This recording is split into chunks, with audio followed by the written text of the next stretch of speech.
What's up, guys? It's me, JellyKnees, and we're talking about Atropos today, who's the big bad of Ethereal, and kind of what's involved with Atropos and how it's going to work, what we know, what we kind of know, what might be different, all that good stuff. So get subscribed, make sure you hit the bell to be notified for more content in the future, and let's get into the man, the myth, the legend, Atropos. So Atropos is going to be, like I said, the big bad of Ethereal. He's going to be the main neutral objective of the game. He'll be on the Void lane. So the Void lane, if you're looking at the image of all three lanes, will be the furthest one in the center. That'll be Atropos. You'll see the three rings. If you're looking directly at the image, this is how you know I look at this image far too much that I can recall it from memory. You'll see the three rings on the left side of that lane, and then kind of like a giant cave looking structure on the right side. The cave is where Atropos will be. So, with Atropos, he's going to have multiple phases outside of the pre-alpha. Pre-alpha will only have one of the phases, and we'll talk about which one that is later. But he will have multiple phases. What we know about is at least 3 phases, each one being stronger and harder to defeat than the last. So let's go into phase 1. This is what you're looking at here, is phase 1 of Atropos. Now, phase 1 is going to be smaller than the other phases, but still bigger than most of the myths in Ethereal. And he'll have this single handed sword, which he'll use to have some single target attacks and some area of effect attacks as well. My guess is he'll have some kind of spin move or slam into the ground that'll then fissure out in an area and do damage to multiple people. He's going to be spawning relatively early on in the game, because being the phase 1, they want you to kind of kill him as early as possible, so we can move on to the other phases and open up more potential for the buffs that we're going to get later as well.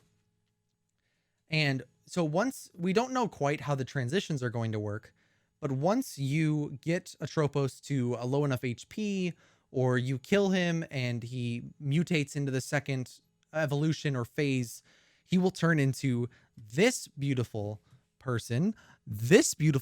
I don't know why it didn't work the first time. And this guy, so he sprouts wings. He's got an extra sword. I don't quite know where he's going to get that sword from, but seeing as the Void lane is named after Atropos, maybe he just pulls it from the Void and sprouts wings. Now this looks like a creature out of Evolve, that he starts out weaker with only the one sword and then mutates into this greater, bigger threat. So phase 2 is going to grow wings. We don't know if he's going to fly. We don't know anything like that. But growing wings alone is very threatening, I think. And there's going to be a lot of potential for abilities and other things in that to exist as well. He's also going to gain a movement and attack speed increase at the same time. So 2 swords attack twice as fast, right? The spin move, he holds them out on either side, spins around in a circle, spin to win, kills the whole team. Or at least that's his objective. What we do know is that when you kill this, you're going to be granted a buff of some kind, and you're going to also get gold as well. We don't know necessarily what that buff is going to do. It was mentioned slightly that the buff is going to give an increase in physical and magical power, but that may be changing. We don't know. I mean, we're getting most of this information from the old website, which has been down for a while. So we don't know where Atropos will fall in this accuracy. Plus, like I said, only one phase will be in the pre-alpha when Ethereal launches, and that's not phase 1 or 2.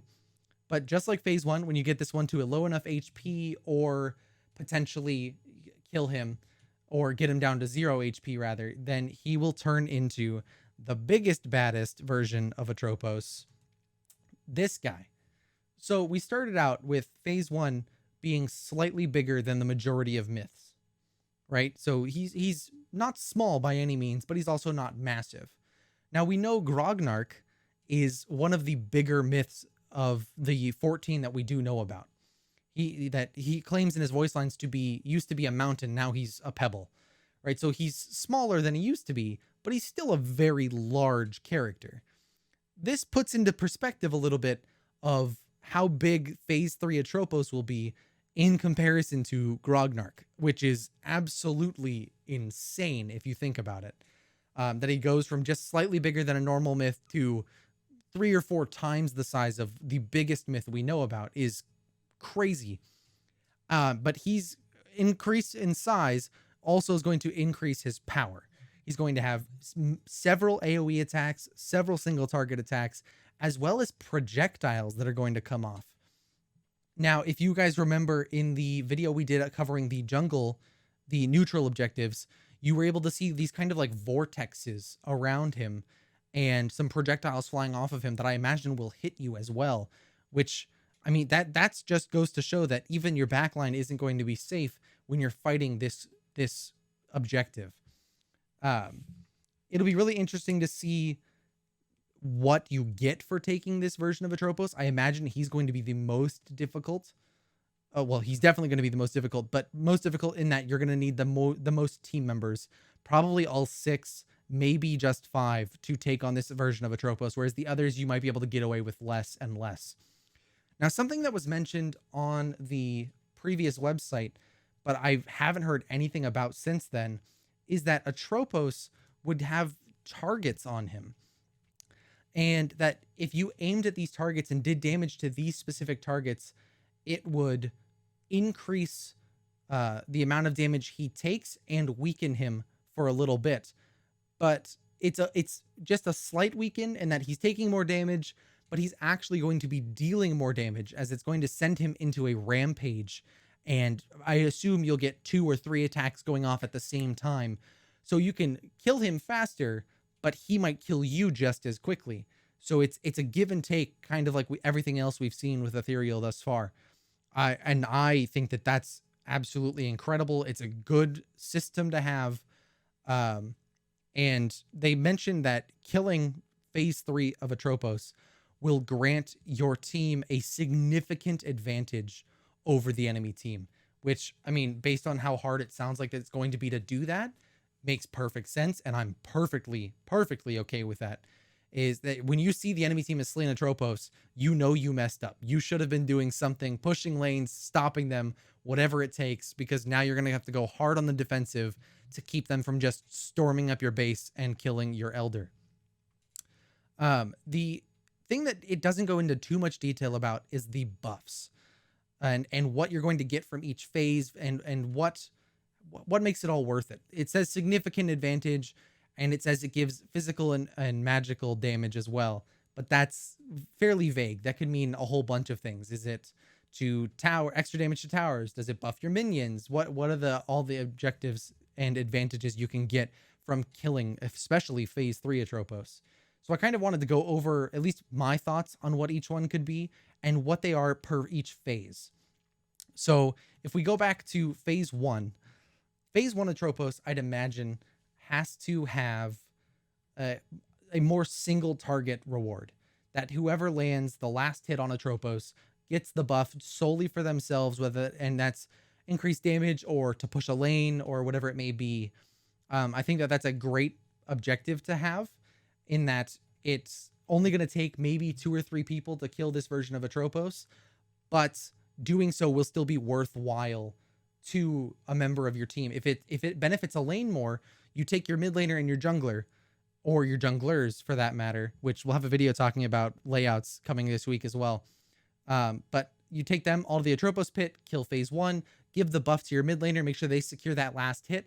Now they have an easier time pushing their lane and lets the junglers go do other things as more freely without feeling like they have to be around mid lane as often.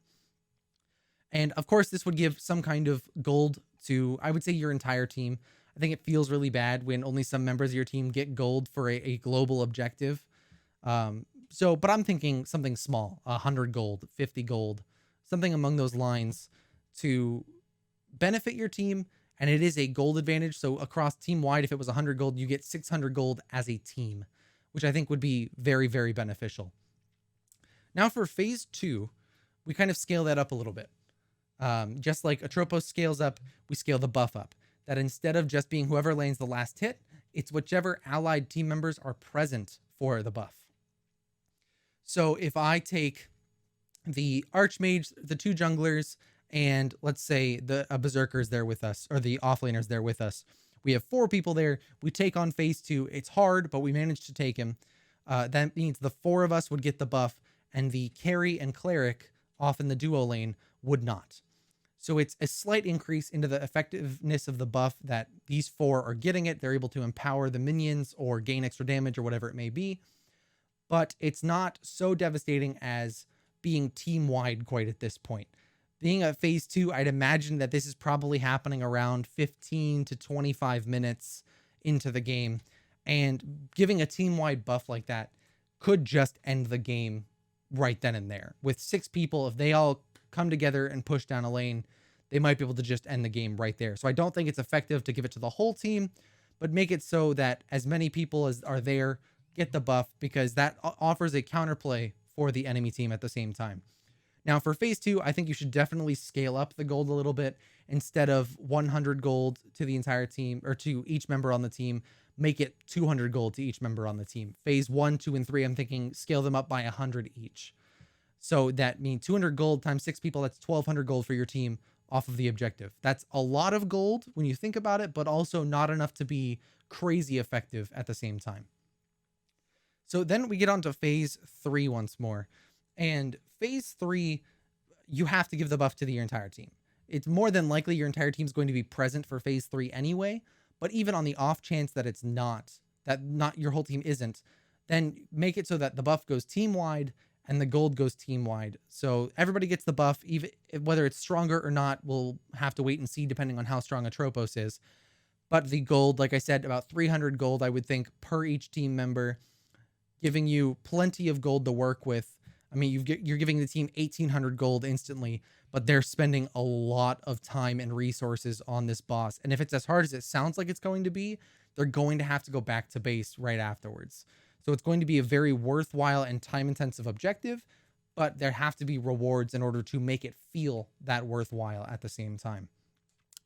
But guys, I would love to hear what your thoughts are about Atropos, what you think each phase will look like, when the timings you think that they'll get taken are, how many people you think that will need to be there to be taken. I would love to hear all of it down in the comments below. But also, I want to let you guys know that I will be live streaming tonight, 5 p.m. PST, Pacific Standard Time, talking about Ethereal. If you have any questions, feel free to pop in. I'll be on Twitch and YouTube both at the same time. So feel free to pop in, ask me any questions. Plenty of people have been in there the last couple streams. We've been talking a lot about Ethereal. So come by, answer your questions. I will. And I'm apparently Yoda now. But guys, right over here, we're going to have a video for you about all the Ethereal content that I've made so far. On the other side, we'll have a video recommended for you by YouTube. And then right above my head, we'll have the subscribe logo for you. If you click that, hit subscribe, get the bell on, make sure you're here for all the Ethereal content, and I'll see you guys in the next one.